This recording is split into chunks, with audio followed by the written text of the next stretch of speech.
Queridos hermanos, una vez más estamos celebrando el primer domingo de la Cuaresma, donde la liturgia, este año según San Mateo, nos presenta de nuevo las tentaciones de Jesús. Recordemos que tener tentaciones no quiere decir tener pecados.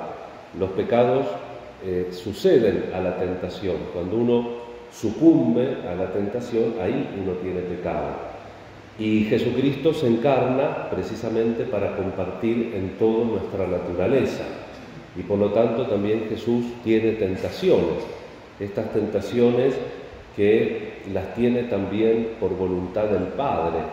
Es un misterio ese designio salvador por el cual Dios se encarna, quiere compartir nuestra condición humana, quiere hacer nuestro camino. Y Jesús, de una manera y de otra, estas tentaciones también las va a ir teniendo en la vida pública, como nosotros a veces tenemos las tentaciones varias de nuestra vida, desde las más pequeñas y cotidianas hasta tal vez alguna muy importante que hemos tenido en nuestra vida, pero a veces hay una tentación sutil en nuestra forma de relacionarnos con Dios. Por eso la Cuaresma es fundamentalmente un camino de conversión.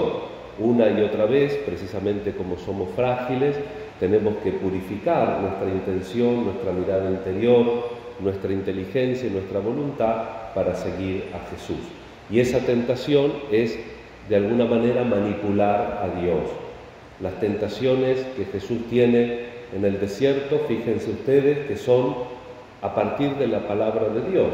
El diablo, el adversario, maneja bien la palabra de Dios y Jesús también responde contra esas tentaciones con la misma palabra de Dios. ¿Por qué? Porque la palabra de Dios tiene que ser aceptada con libertad y tenemos que con resolución también hacerle caso, porque en el fondo a veces se esconde la tentación de querer dominar las cosas, de querer dominar a nosotros, y también a través de la oración, a través de los rituales, de las formas religiosas que tenemos, muchas veces también queremos dominar a Dios. Queremos que Dios justifique nuestra vida, nuestras elecciones, a veces también pidiéndole signos extraordinarios y dejando a veces lo principal y lo cotidiano que tiene que haber en el espíritu religioso, que es escuchar su palabra, tratar de asimilarla y de vivirla con entera libertad. Las tres tentaciones que nos relata el evangelista San Mateo son tentaciones de que Jesús sea un Mesías no para el otro, sino un Mesías para sí mismo. La primera, la más inmediata, después de 40 días de ayuno, obviamente que Jesús tenía hambre, porque verdadero Dios y verdadero hombre. Y entonces el demonio le hace la tentación de usar mal el poder. Dice, si tú eres el Hijo de Dios, manda que estas piedras se conviertan en pan. Y Jesús le dice, el hombre no vive solamente de pan, sino de toda palabra que sale de la boca de Dios. No solamente Jesús podría hacer pan de las piedras, sino inclusive, como dice también el Evangelio, de las piedras se pueden hacer hijos de Abraham, dice en otra ocasión. Por supuesto que Jesús tiene el poder, pero el hecho de tener el poder no significa que lo tiene que usar desmedidamente o lo tiene que usar fuera de la voluntad de Dios. No vino Jesús a ser un Mesías showman, que hace un show, una muestra para la gente, sino que Jesús vino a indicarnos el verdadero camino de unión con el Padre.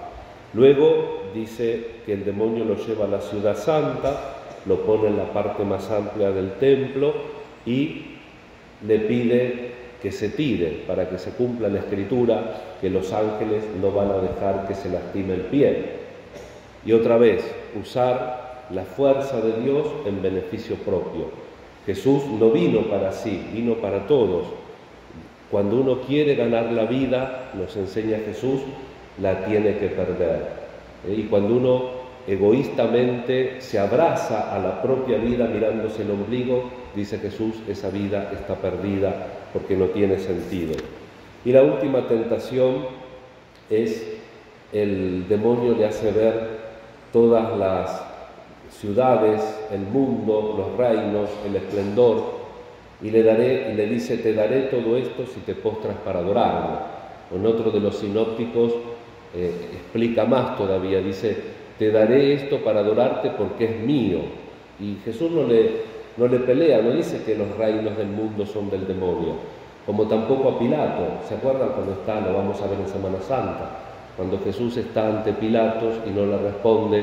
Pilato le dice, ¿no sabes que yo tengo poder para dejarte libre o para condenarte? Y Jesús le dice, tú no tendrías ningún poder si mi Padre no te lo hubiera dado. La permisión de Dios en el sentido del orden temporal.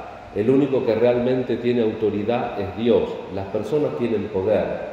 El poder, si se ejerce ciegamente, divide y destruye, pero la autoridad hace crecer y une.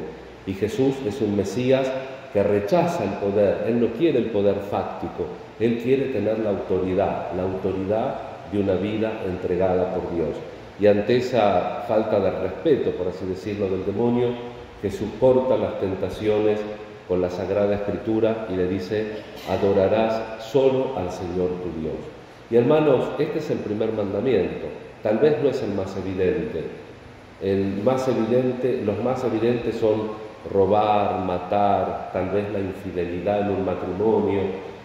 Tal vez digo, porque ahora parece que el mundo como va progresando, se van ventilando tantas cosas, pero digo, son pecados evidentes, pero no son necesariamente los pecados más serios. Los pecados más serios son los tres primeros porque se refieren directamente a Dios. Y el primero es adorar a Dios, y nosotros tenemos que adorar a Dios, solo a Dios, porque si no tenemos el pecado de idolatría, que en el Antiguo Testamento es comparado con el adulterio, con la infidelidad. Nosotros tenemos que ser fieles a Dios y tenemos que adorar solamente al Señor Dios para que todo en nuestra vida esté ordenado. Iniciamos otro camino de Cuaresma, iniciamos otro tiempo de penitencia y el mensaje vuelve a ser el mismo. La conversión, cambio de mentalidad. Tenemos que poner a Dios en el centro de nuestra vida para que todas las cosas en nuestra vida estén acomodadas, tengan sentido y todas concurran, ayuden para nuestro bien. Nos encomendamos a la Santísima Virgen en este tiempo de Cuaresma.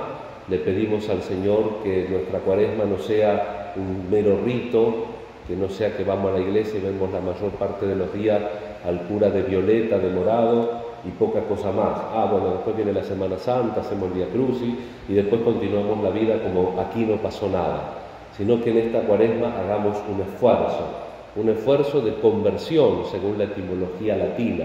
Converger es rectificar el camino. Si uno está yendo para un lado y se da cuenta, tiene que torcer el rumbo y dirigirse nuevamente hacia la meta. Y la palabra conversión en griego tiene otro matiz. En griego conversión se dice metanoia, y metanoia es un cambio de mentalidad. Tenemos que tratar de tener una óptica más sobrenatural, que no quiere decir una óptica de personas que no viven en la realidad. ¿Se acuerdan que cada tanto cito a este actor de Gracia que decía los pajaritos, las florcitas? No podemos tener una vida pif, pajaritos y florcitas. Sabemos, y a veces el mundo y nuestras vidas y las personas que nos rodean, con sus problemas, con sus grandezas y con sus miserias, nos bajan a la realidad. El hecho de que tengamos una visión sobrenatural de la vida no quiere decir que ignoremos los problemas, las dificultades, a veces lo cotidiano que se hace pesado, los desánimos, las preocupaciones.